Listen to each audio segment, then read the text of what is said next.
Do you think if Big D started traveling like all over North America? I think he would do a decent job. And if he's #1 in British Columbia and 2 of our players are PGR worthy, you know. Well, my name is Dawson Perron, or Big D. Both back 68% is what we get. I play Super Smash Bros. Ultimate competitively.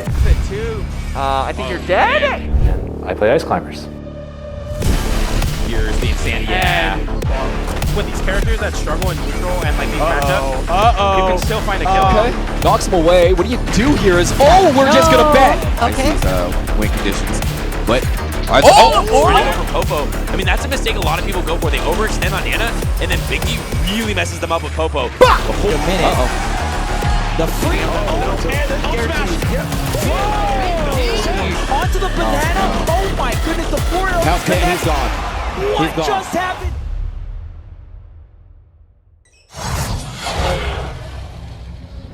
When I was talking to my friend who I went to high school with, who was on the provincial basketball team, about how much I love Smash Bros and how good I am, and I'm like, oh yeah, I could beat anyone here. And he was like, no, my friend, he could probably beat you. He's so good. This was Dawson that he was talking about. I started playing ball in elementary school, I think maybe around grade 5. I was really tall, even in elementary school. I think I was like 6'3" or something in grade 7. Big D itself, I'm pretty sure was just a basketball nickname that he got. It makes sense, he's big and he is Dawson. I was put into basketball like pretty early. So my summers, my everything was basically just basketball. I myself have played for regional teams, and the highest level I've played for is provincial teams. That's the highest level I've ever played.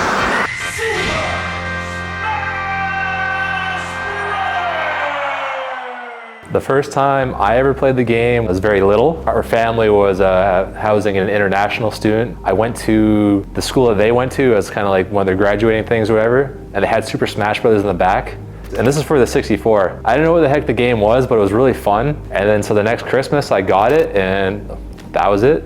We used to play a lot at his house. I would get extremely salty and frustrated. It would be like an 8-hour session just grinding into the night, and I would take like one game the entire night. So that was a long and bitter time for me. In high school, I was playing with a group of guys, you know, branching out and trying to go to a couple local tournaments. Where I first started to meet all the BC top players, literally looking up in the sky at the guy. That intimidation didn't last for too long. Oh, this guy's not intimidating at all. He's actually like just an incredibly like warm, bubbly, smart, funny guy. So you've never beaten Dawson. What does that feel like? It's rough, but at the same time, it's not that bad knowing he's been the best in our province for years. It sucks. I've come close a lot of times, but never closed it out. Great way to catch. No way. What the heck? What the heck? We've got one. We would like to play. It's another late night for gamers as they wait to try out the latest game system. As Nintendo's latest console goes on sale just after midnight. Several stores in our area are planning to be open to sell the Wii units to very eager customers. In just a few hours, the line went from a handful of people to well over 100. I answered my phone in the middle of English class in high school, and the teacher, he was like, did you just answer your phone? Sorry, man, my parents just picked up Brawl for me. Like, this is a big deal.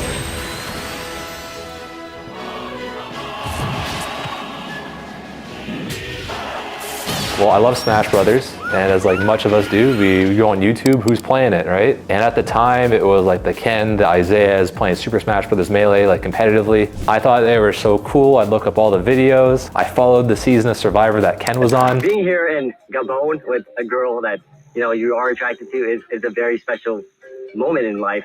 A romance could start. The time that Big D started coming into tournaments was really kind of a Wild West sort of period almost in the Brawl community. I saw this new name, Big D. I'm like, oh, who's this guy? And Captain L said, there's this really new, really impressive Snake player. He two-stalked me in one of the games in Winners Finals. I hope he keeps coming because he was really good. He just showed up one day with one of his friends and he got 3rd place. Yeah, so I imagine I was like maybe 16 or 17 at the time. I entered my first tournament. I got knocked into loser's bracket, and my parents picked me up before I was even out. His first actual complete tournament, that would have been 1 year after I started in 2011. He would tell you that he's been in the scene longer than me since he entered 1 tournament in 2008. I feel like, since I'm the one who's actually going, I feel like it should be my choice, not theirs. I entered the tournament scene for real in 2011. Went to my second first tournament, met a lot of the people that I know now. I was the main host for the monthlies, and we had a small video store. We hosted all of our tournaments out of the back of this place. Captain L was subbing in for me. And Dawson was there. I believe I made my way to winners finals, where I lost 3-1 to Captain L. And then I lost to a player known as Deep in losers finals. The one game that Dawson took off of Deep was very funny. Deep did a ban technique. There was a glitch in Brawl called the infinite dimensional cape. And me, being the nerd that I am, I knew all the rules, right? But he did that against me. Hey, you can't do that, lose this game. He did the infinite dimensional cape, okay, take the game loss. So Dawson won that game on the technicality, and then I still think that he lost the set 3-1. So I took the game from that one, but that was something I'll remember. Him and I used to practice at his place a lot, and that was where he did a lot of his kind of grinding at the game and improving. His random basically would like beat the vast majority of players in the tournament. And that was in Brawl, where random would probably get you a low tier that was like a real low tier, not like a fake Smash Ultimate low tier where they still have like a ton of cheese and gimmicks. The low tiers in Brawl were bad. This matchup is really hard for Ganon, being that Ganon is the worst character in the game. That move is terrible. Maybe he'll figure it out, and these forward tilts are really unsafe. Yeah, he's dead. What the heck? Dawson was very, very good with basically every single character in Brawl. Kept you waiting, huh?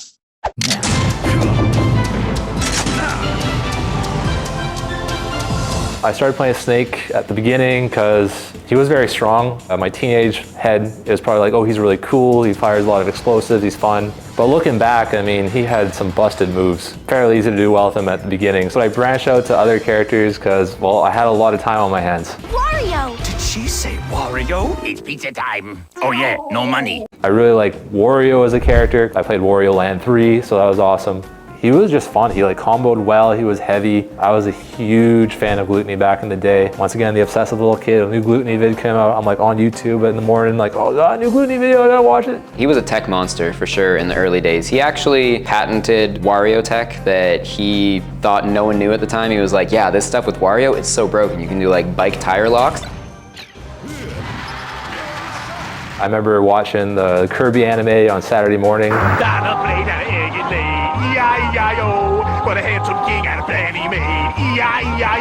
DDD was just hilarious, and I had Nightmare in Dreamland, so he was just like awesome. Big D, the DDD main, it just goes together, right? Honestly, I think in Brawl it was just because he liked doing the chain grab. There was one time where Dawson cheesed me. He was teaming with a guy from the island named Rob, Blue Yoshi. He managed to convince me and my teammate to also play double DDD. He would shark people into money matching him in DDD dittos, and then he would just infinite them 3 times and take their money. Him and his partner both grabbed us facing inwards to the center of the stage and just started down throwing back and forth, trading me and my teammate off, and just 0 to death both of us. I was a little trickster in Brawl. I think I did something similar to another player at this first tournament. I did a $1 DDD ditto, and of course, you know, infinite. Yeah. It's only $1. He can live. He gave him an experience, remember, you know. And that was kind of his persona at the time. He was definitely a troll, and we loved him for it, but it was also very frustrating. The monthlies for the next year or so, it was really hard to predict who was going to win any individual one. Up until this point, he had been playing a mix of Snake, Wario, and King DDD, and he was doing pretty well with them, and he had a couple tournaments where he was like playing other random stuff too. I saw Peach and Falcon come up in some old results threads, for example. He had sort of like a 3rd place curse. And I was beating Dawson pretty regularly. He went to a tournament and he was like, yeah, I picked up Ice Climbers because I think they do really well against Pikachu, my character. And so I played a couple of friendlies with him.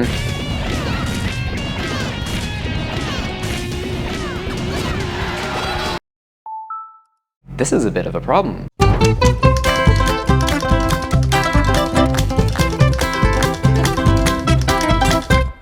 I did come to Ice Climbers much later on. I figured out how to like desync with them, and I thought it was like the coolest thing. So I'd just be like playing against like CPUs, just like desyncing. The tables kind of turned, and I started picking up every character that I could think of to try to beat Ice Climbers, and none of them got even close to working. I think more people don't play Ices because none of these desync combos or this advanced tech is something that anybody could do. Maybe you could do the tech, but actually figuring out the situations to use it in a match is a whole different skill. They just had the tools. They're just really powerful. They could grab a character and just completely 0 death them. And that is a very, very Powerful tool. It goes without saying. And it works on every character, and Meta Knight was actually one of the easiest characters to do it on, both because he was the most common tournament threat and also because it was just really easy. It originally was seen as too difficult for humans to do consistently. They were actually considered mid-tier at the time because the stage list was a lot bigger. Back then there was like Rainbow Cruise, Halberd, Brinstar, crazy stages. Even if you get a chain grab going, sometimes like the stage hazards would just come and interrupt it anyway, right? As Meta Knight got so good, they got banned because Meta Knight was so broken on them. So in a sense, Meta Knight was kind of what enabled Ice Climbers. So Ice Climbers were actually a very necessary evil to just deal with Meta Knight so he didn't dominate everything. That was actually when Big D really brought his Ice Climbers to a tournament ready level. And the first time that he really like committed to the Ice Climbers at one of these tournaments, that was his first monthly win. And the very next tournament, he won, and it was not close. The very next tournament after that, he won with Ice Climbers, and it was not close. Wouldn't you know, he went on to have 5 or 6 years of uninterrupted being #1 in BC. It sort of became a new era immediately. He actually ended up being ranked first on his very first power ranking. So when he cemented it with his last few tournaments, it just seemed natural. He just was our #1. We were discussing which platform his next game should be. What Mr. Sakurai suggested then, Smash Brothers for both Nintendo 3DS and Wii U.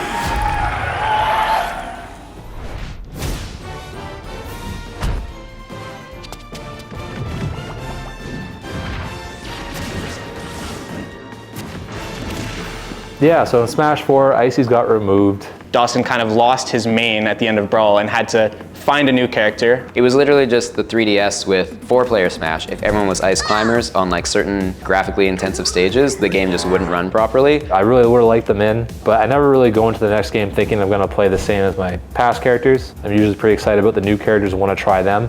I believe he went to DDD pretty quick because that was one of his characters in Brawl and he really likes DDD, so. Back then people would tell me, oh, DDD is good.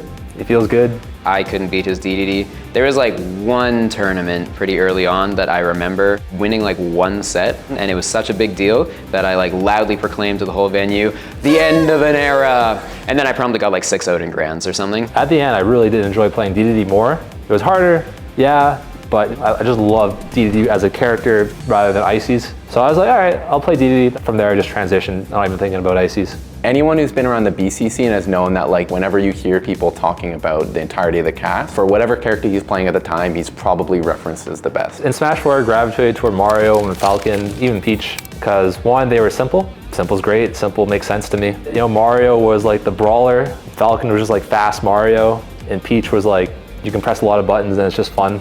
Even in Brawl, he tried a lot of characters, so it wasn't weird to see him doing that. The highest point win that I got, when Larry Lure came to BC, we invited him out, and I counter-picked him with Peach. All the BC guys were like really shocked when he played Peach. They were like, why Peach? Teasing Larry all weekend that I had a counter-pick for him. I didn't believe it was gonna work. I was like practicing like Falcon in the corner to make sure he could see it, just to throw him off guard. I had a lot of dirty tricks. No, it was Peach, and it worked. I was surprised, and it was like, shook his hand. He doesn't even bump up. He's just like, okay. Oh my God. Captain L, obviously, he just followed it up, took out his puff, and he had his own secret counter pick, and he won. So it was Captain L Big D Grand Finals, which the locals have all seen many times before. I considered Dawson my nemesis for quite a while. Pretty much every single season in Smash 4, he was ranked #1 and I was ranked #2. The very last season of Smash 4, the panel, they decided that I was ranked #1 and then Dawson was #4. I don't know, but I had the #1 and Dawson was #4, and anytime he's like 4th seed at a tournament or #4 in any capacity, he's like, oh, #4 is the best. You gotta watch out for #4. It was a bit of rivalry.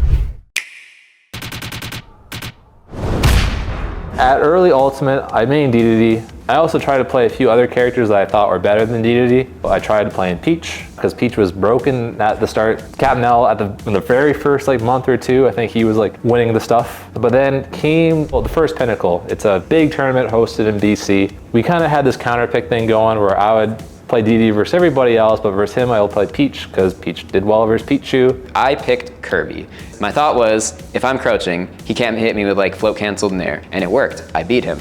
But then he switched to DDD. Like, my gimmick didn't work for that matchup, of course. We ended up in the winners and grand finals of this tournament in a bit of a counter pick war. Every time he went DDD, I would want to go Pichu, and every time he went Peach, I would want to go Kirby. Luckily, because I had the jump on him in winners final, where he didn't know that my Kirby was going to be a thing, every single game, the person who played the correct matchup won. So because I got the early advantage, I was able to close out that set. Then in grand finals, this time, he actually won the blind pick, where we both picked our characters without knowing who the other person was getting, and he got the right matchup out of the gate. I ended up winning a couple games of Pichu versus Peach, so I was actually able to close that one out, and I won Pinnacle. And I remember leaving that set feeling like, you know, my buttons just don't feel that good. It's so hard with DDD. And I lost with Peach. When you lose with a character, if you feel like dropping them right after you lose, that's not the character for you. Go ahead and drop the character. When you find that character you can lose with and still continue on, that's your character. You know, I thought it would be a sign of good things to come, but as we all know, when we saw the announcement that everybody's here, a lot of people in BC, our first thought was like, oh geez, Ice Climber's back. What, we're giving this to Dawson? What's gonna happen? Often set their switches for the stream setup. So what drew me to Ices and Ultimate, I have lots of nostalgia of Brawl. I love it so much. I'm gonna main Ices on Ultimate. When you go into training mode with them, they're gonna feel godlike. When you play your first person with them, they're gonna feel trash. Whenever I found success with Ices and was like winning, that's really what kind of made me like want to push further. But it took a while to actually develop Ice Climber's metagame enough to realize that they were good, because he did try them early on and he experimented with desyncs and the different combos and stuff they had, but I don't think he truly believed in them until a couple years in, or at least a year in. Felt like it was a return to form, just like him immediately being #1 again. At the time, I was kind of playing Ices on the side for fun. After that tournament, I was like, all right, I'll try it a little bit more. I bring it to my first local. Fun fact, my first tournament set as Ices was at a local, game 3 versus the Ganon, and I almost lost it. And everybody in the region is like telling me, Dawson, you gotta drop these things. You gotta stop it, right? But I actually won that local, funny enough. You win some, you lose some, and unfortunately, what the hell? Why did you bring a bottle of ketchup? So a big tool Ices has is desyncs. You can separate Popa and Nana, and you can make them use moves at different timings. It's really good for walling people out. You can do desynced blizzards, or you can alternate ice blocks and kind of zone people. Or if you get in and you get a grab and you want to pull off a crazy Twitter combo, you can do that too. Like, desyncs just give you so many options to play Ices as a zoner or as a rushdown grappler or anything. I think for the game plan against Ices and broadly is you try and poke the Ices until they get separated, and then bah. As Ices, I want to not get poked until I can get close to you and touch you and do my crazy things. In terms of matchup familiarity and Ices, there's knowing the matchup, there's knowing the matchup well, there's knowing the matchup really well. Some people, they might learn the Ices matchup as like, oh, if I spam this button a lot, they have a hard time dealing with it, that'll win me the set, right? And as Ices, I'm like, they're gonna use this easy button against me. How do I deal with their easy button? My time in training mode, 90–95% is geared towards figuring out my losing matchups. Like, I've grinded the duck hunt matchup. How many duck hunts are you gonna 1 and 2? All right, but here I am, I'm figuring that out. You know, trying to figure out Pac-Man, Belmonts.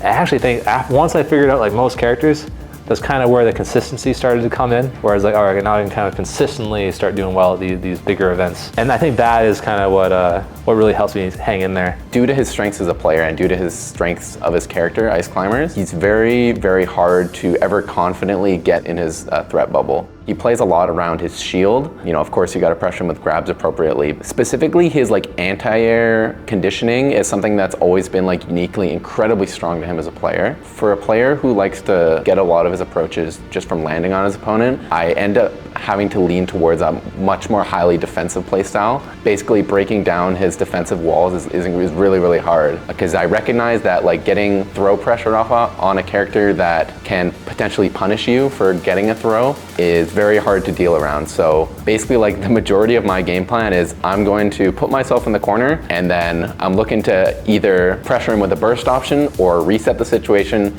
get over him, roll under him, and do the exact same thing. And for someone who knows a lot of his character's quirks, I have a much easier time. But seeing all like these top 3 level players in the world not have that information and have to work through like the incredible knowledge and game fundamentals that guy has is terrifying. Yeah, it's a marathon fighting that guy anytime I run into him.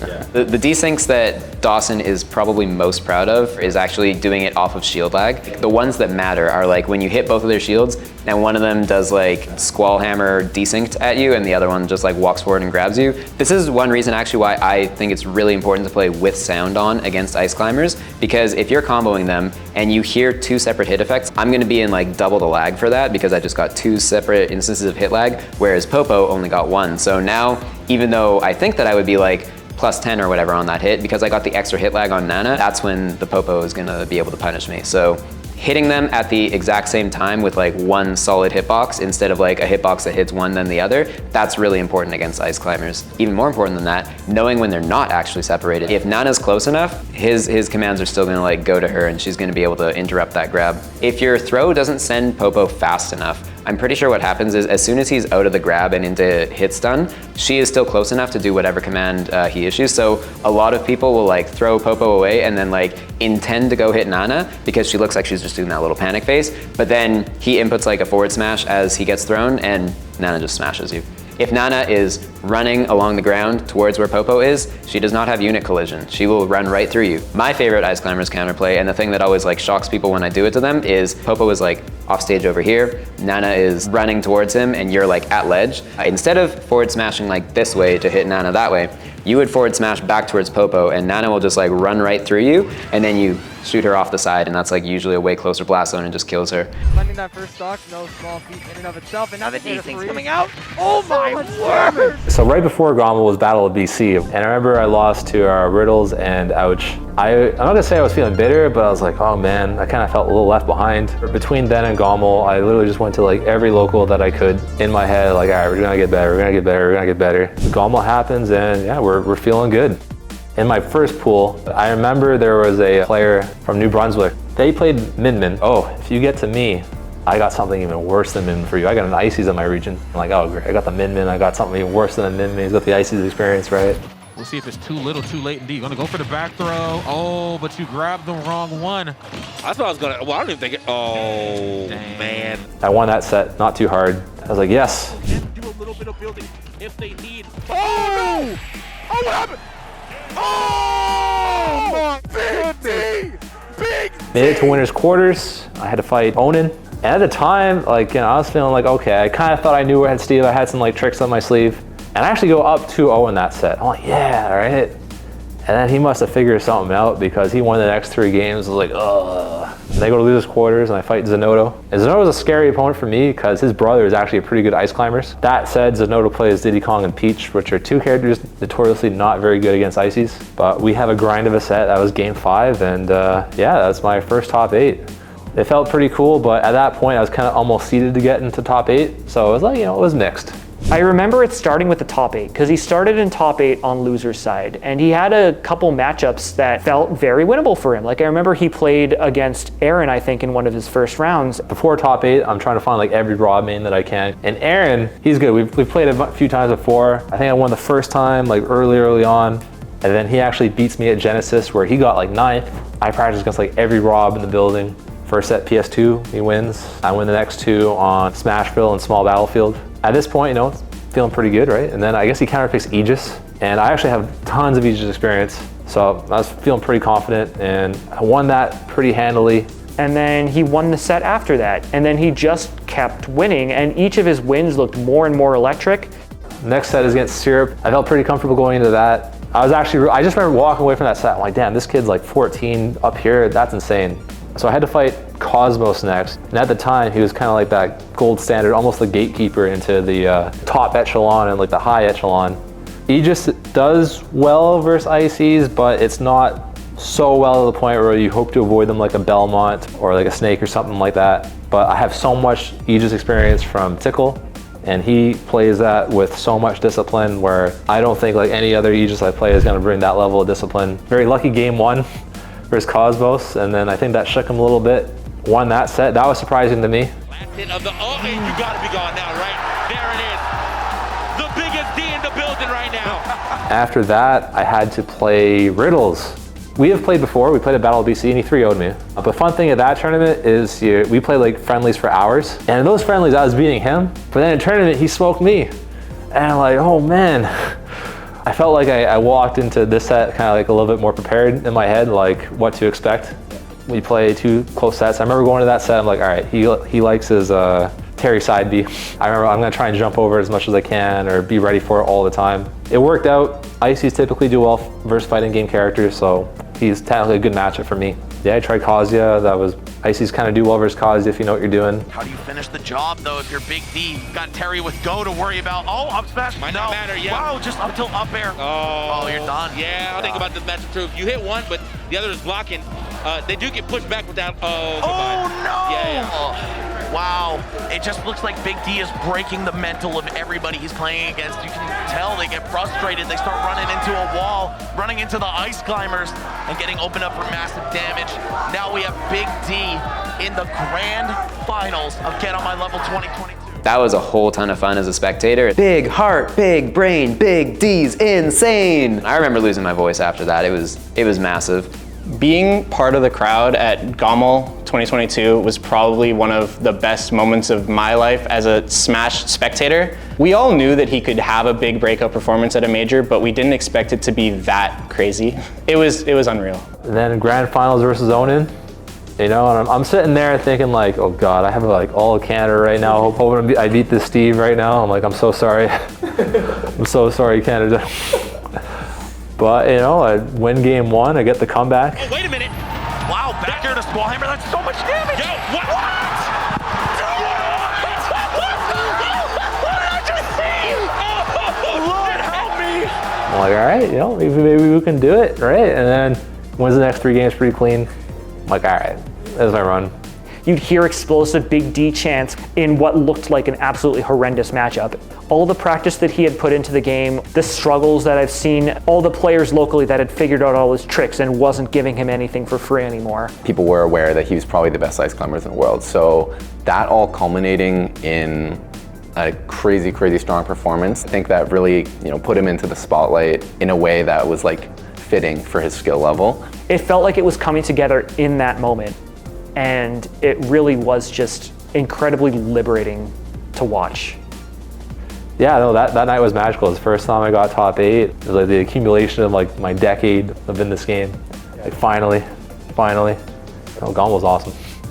I have uploaded 669 videos in a row, and my most viewed video is still top 10 Salty Ice Climber moments. So the Ludwig tournament was next in his sort of saga of huge breakouts. We always knew that if Dawson got the right bracket, he could beat anyone and he could have a really big run. So to see him have a crazy run at GOML and then follow that up with multiple other tournaments at the Ludwig Invitational, which was crazy. I actually still don't know how he did it.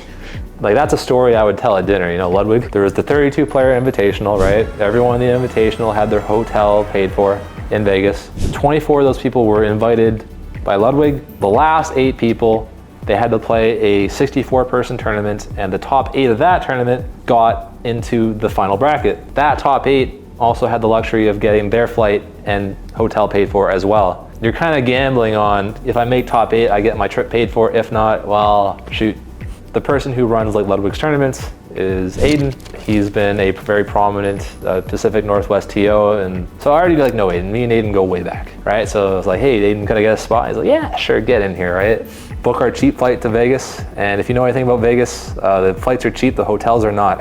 I think we ended up getting like the cheapest motel in Vegas, and it was still like super expensive. So that was day 1. Show up for Friday at the venue. All these like high top level players, but not quite top level players, all competing for that spot. And it's like what am I doing here? I think I win my first set and I lose to D-Dog, and I was like, well, I'm losers. And then I look at my path and I'm like, I see the path. It's like, you know, Skittles, I think Sky J at the end. I can do it, but oh my God, that's so much pressure because it's like, you have the path now, are you gonna drop it? I won versus Hungrybox. So I think it was Doorstop, the Zero Suit, and then Skittles, and then ultimately Sky J to make it in. And that was day 1. And then I asked Aiden, like, hey, you know, my flight and hotel's paid for. Is it okay if we bump up a little bit? The rest of our nights, we're no longer in the cheap motel. We're now at the Luxor. It's like nice.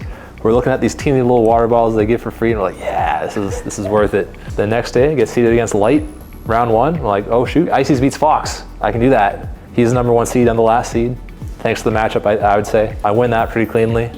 After that, I play against Shuton, very prominent Aegis player from Japan, who's killing it now and was killing it back then, and also killed me. So yeah, he was my loss. In order to make it to day 3, I had to play against Jackal, Wolf from Tri-State, Insane. He's really good, but I play with Ouch all the time. Then I play Riddles again and also won that. So that puts me into day 3. Just winning incredibly hard matchups that like we all thought Ice Climbers couldn't win. Like even the most faithful Dawson believers would be like, yeah, his bracket looks good up until like losers quarters, and then like he's gonna lose to this guy, and then he would just prove us wrong every time. But the one that like sticks out to me as being good showing of character understanding from his opponent has been Tweak. I play Tweak. He goes Sephiroth game 1, and thankfully his Sephiroth doesn't really know how to maneuver the matchup quite yet. So I beat that. You know, I've played that matchup myself, and you know, when you think about it on paper, it really makes a lot of sense as to why it would be bad for Ices. They struggle with long range. Sephiroth is like relatively mobile. Specifically, playing like a larger character when you get pressured in the corner versus Ice Climbers puts you at like a major deficit. And you know, as light and as big as Sephiroth is, it can really be tough. So I think this kind of messes with Tweak's head a little bit, and like, oh, my Sephiroth can't do it right now. Diddy's my tried and true, and luckily Ices beats Diddy, so. Dawson breaks out in the scene, is all of a sudden beating top players, and he's winning matchups that he has no right winning. Ended up winning that, and then alas, I rematch with 2 of my demons. Shuton, who killed me once at that tournament, he killed me again. He's too good, I'll get you one day, Shuton. But respect. And then I also ran into Onan, Swift 3-0'd. He's my demon, but that ends Ludwig, and it was a good time. Definitely, if people thought that GOML was a fluke, that solidified that like, okay, no, this isn't a fluke. This guy is just good. Big D has proven that there's like a player behind the quote unquote gimmick that has real substance to it and real staying power. And like he is one of the sort of mid-tier, low-tier heroes out there right now, doing it with a character that nobody else is even close to putting up that level of results with. He's a smart player who puts time into the game, who puts thought into the game, who respects his opponents, who, you know, he's been a good role model within region, and he's proving to be a good role model out of region too. I booked a flight for Saturday, assuming I didn't make it. Yeah, and then I was like, oh, I have to get a new flight now.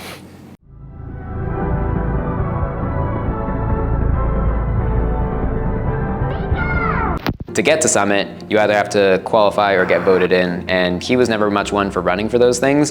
Which was sort of surreal in and of itself. I got into Smash Summit through Mainstage. Mainstage was quite a tournament. I had a really good path. I looked at my path, it was really good.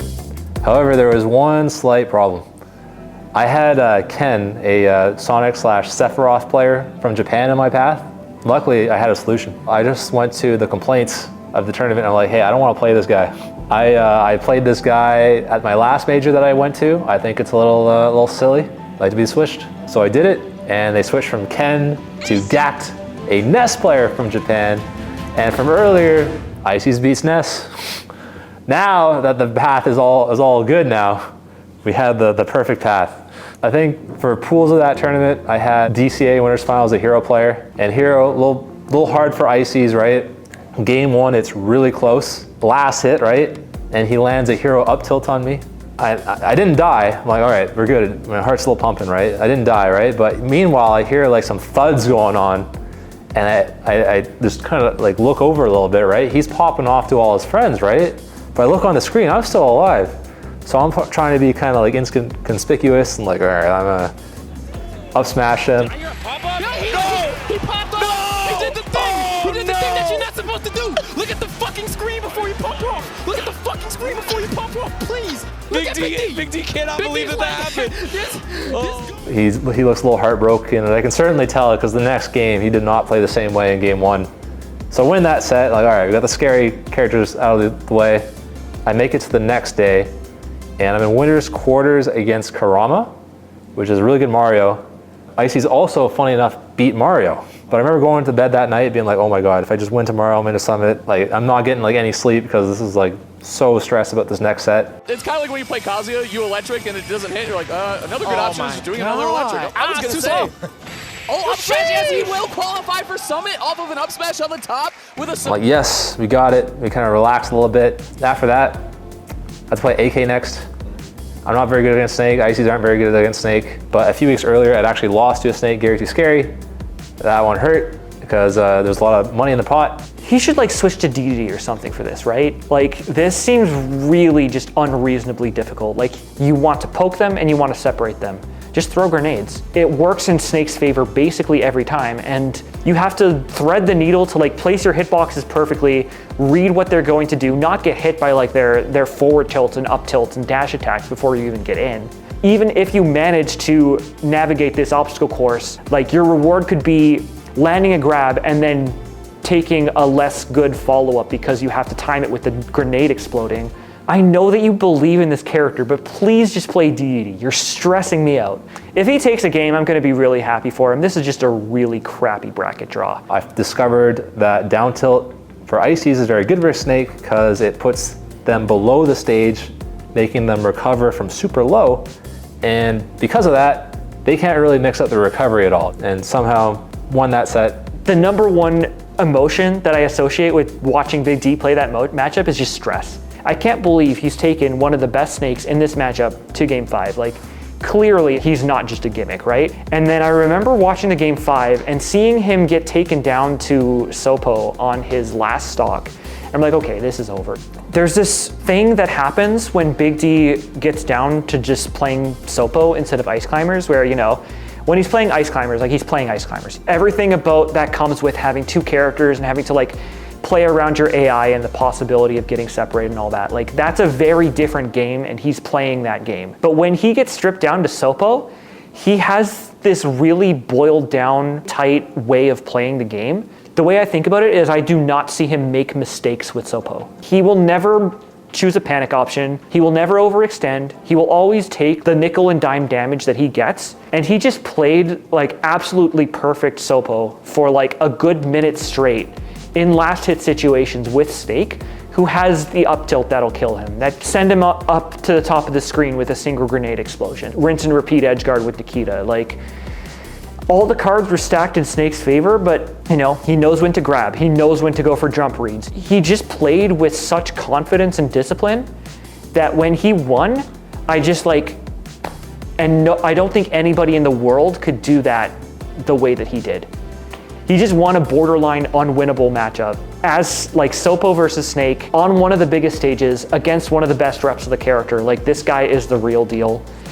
He'll just F smash. He'll just up air. Like he'll just. Oh, he got him! He got him! He got him! He was holding that way too for the. Next, I'm playing Tweak. I'm warming up against like Sephiroth. I'm like doing it. All right.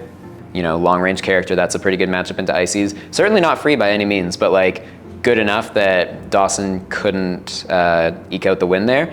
Tweak was even stronger than last time. He had come back, he'd understood, he did his homework, and he beat me pretty solidly. I remember some of the games were close, but with a set score like that, you just, it's like, all right, you got me. Losers finals is when I think I met my demon for the first time. The demon by the name of Spargo. And I remember like, all right, he's making me look like I don't belong there. Like, oh my God, get out of here. I remember the last game being close, and then she definitely comes back, and not only that, he ends it like in a pretty cool way. I'm like, all right, Sparrow, you got me. Good luck in Grands. But yeah, that was my my main stage run, and that qualified me for Summit. Summit's great. It's not real life. I remember I was playing against Proto, and I have a lot of min-min experience. A random min-min comes my way, no problem, we're fine. If you're min-min, you can just not interact with Ice Climbers, and you can separate them and poke at them safely from a range where they have to make 3 reads before they can even touch you. Proto is different because the stuff I would expect him to do, he just wasn't doing. So I was expecting him to like throw tilts out, right? And I can just kind of like parry them or whatever, right? But no, he saw my shield, he was just like waiting. He would just like dash back and forth, dash back and forth. It was annoying because I didn't know when his timings were. Playing against him, it felt like I could kind of do it, but it felt like you're just under constant pressure no matter where you are on the stage, no matter where he is on the stage, there's a pressure. And with that kind of pressure, your execution is just not going to be as good. That's the effect of pressure. And yeah, he Swift 3-0'd me, he was good. Like if there was some sort of karma for him getting playable brackets up until now, he was like getting the payment at this point. Tweak, I remember playing him. I got him to like last stock, maybe I won a game, I can't remember. It wasn't like super clean. He got me, and then I played Aaron, and at this point in the tournament, I'm just thinking, I just don't want to get last. That's like my goal, place my seed. I didn't know what the stakes were for me and Aaron, because as far as I knew, I was like in the redemption bracket, the same spot, no matter what. So I was like, all right, I was expecting his Rob, but he tried to pocket Cloud, and he told me that he doesn't really want to play Rob as much anymore. He kind of wants like a fundies character, something he finds fun. So he tried it, won that set. I find out after the set that the loser had to play MK Leo, like round 1 in the Redemption. Glad I avoided that. And yeah, that puts me into the Gauntlet phase. For my Gauntlet, I had 2 nice matchups. First, I had to play Void, and if I won that, I played Gluttony. Void, I was a little scared of and not scared of at the same time. Matchup-wise, I'm great against Void. He plays Sheik. Captain L, as a Sheik player over the last couple years, has always been one to like really put in the work to lab out character-specific counterplay when he needs it. As tough as a matchup that is for Sheik, Big D has seen most of what there is to see, and the last time he had played Void, I think, was actually really brutal in Big D's favor as well. I was scared of him because we had played before, and I knew that against most players, I kind of catch them by surprise a little bit. I knew Void would, if anyone was going to be like on guard for me, it would be him, like off the go. He definitely came back stronger than when we played at Mainstage in the past. I still took that pretty solidly. Yeah. You already know what it was. You see their face, by the way? They just frown when they do it. Next set was against Gluttony. And I played Gluttony in friendlies a couple of moments before, or a few hours before, maybe the day before. He's proven himself by this point at 3 other tournaments that he has the composure when under high stress situations. When you play Gluttony, that guy is like the smartest player you'll ever play, all right? He's like knowing where you're going, when you're going it. You press the wrong button, you get hit by it, and you're like, oh, I shouldn't have done that. He knew I was gonna do that. But luckily, Icy's beat Oreo. Play a nail biter. He's, in my opinion, he's better than me, but luckily I was able to pull it out, and I won. Awesome. I'm in winner's bracket. Things are looking nice. I know that like all of BC was like crossing our fingers when they were like seeding the final bracket, because they were like, okay, so here's the first seeds that Dawson hasn't played yet. We were like, yeah, come on, give him light, give him light, give him light. And final day, I see my final bracket, what is waiting for me, but I have to play Akola. And not only that, if I lose that, I have to play MK Leo in losers. Like, oh my God. In my head, I'm like, all right, I gotta get ready for Leo. Oh man, another situation just like Ludwig where he gets all the way to final bracket, starts in winners, and then lose and gets 9th. The hard part about Steve is on the ground, you either risk getting grabbed or up tilted.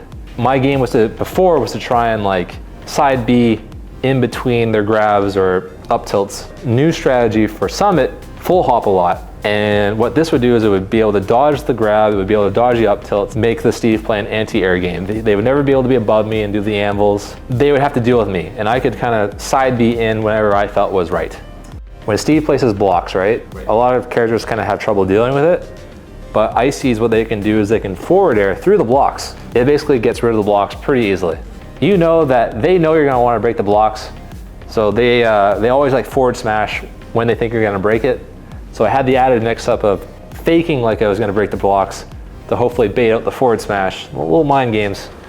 And then he decided that that was the time to pull the trigger, and you hold forward, moving towards the ledge, and Nana will ledge trump them, and you can get an F smash off. Oh no. Oh, it's over! Oh my God! Big D!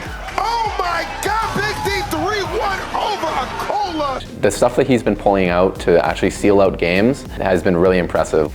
Big D just, he showed his game plan. He talked about those full hops that he used to like kind of play in that range and make, put Steve sort of on the back foot and make him feel uncomfortable and have to read Big D.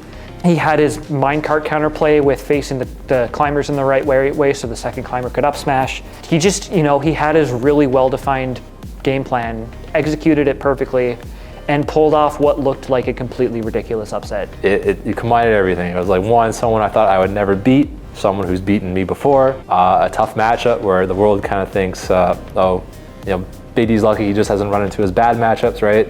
It just combined everything, the stakes of Summit, it all kind of accumulated with the Akola win. So that is by far my most memorable one. Who do I have next, right? And I was like, oh, well, it's the winner of Mudace and Kurama. Kurama won in a nail biter, thank you. We play our semi set, and obviously he's Kurama, he's top player, he's really good, but it's still uphill for him.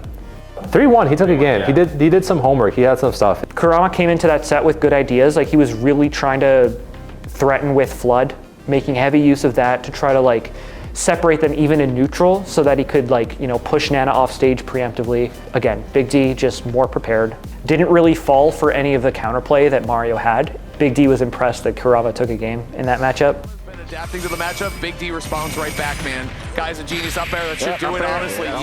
Next set was against Tweak, which I've already played in the tournament. Throughout the tournament, Mewtwo was asking to grind. We've grinded a lot, and he shared a little bit of his philosophy with me. There's no time to watch all the fun sets that are happening. You gotta be grinding. He's telling me stuff about Sephiroth. Now, at the end of that, I'm actually like feeling a lot better than I did in pools.